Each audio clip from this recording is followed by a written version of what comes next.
Hello guys, চলে এসেছে একটা নতুন মিনি ব্লগের সাথে। তো সেদিন ছিল আমার মাসির বাড়ির মানসিক কালী পুজো।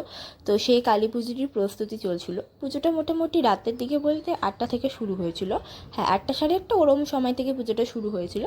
তো পুজোর আগে যা যা প্রস্তুতি চলে, সকালবেলাতে ঠাকুর আনা, তারপর ভোগ রান্না হয়েছিল। তো ভোগের ভিডিওগুলো নিতে পারিনি, কারণ অনেক নিয়ম থাকে যে ভোগ রান্না করার সময় কথা বলতে নেই। যাই হোক, তো সব কিছু তো হয় না। তো যাই হোক, যতটা পেরেছি তোমাদের সঙ্গে শেয়ার করছি।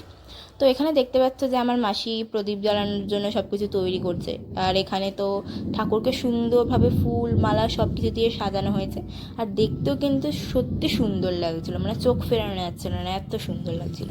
আর এদিকে যা যা হয়, নৈবেদ্য সাজানো, ফুল সাজানো, তারপরে অনেকে মিষ্টির প্যাকেট দিয়ে গেছে তারা পুজোতে নিবেদন করার জন্য, সেগুলোকে সাজানো। আর এদিকে ঠাকুরমশাই তো একে একে সব কাজ করছিলেন।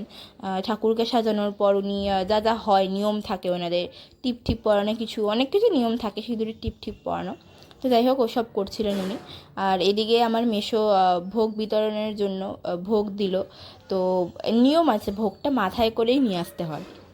তো যাই হোক, ভোগ নিবেদনের পর সবাই প্রদীপ ঠদীপ জ্বালালো। তার আগে তো সবাই অঞ্জলি দিয়েছে।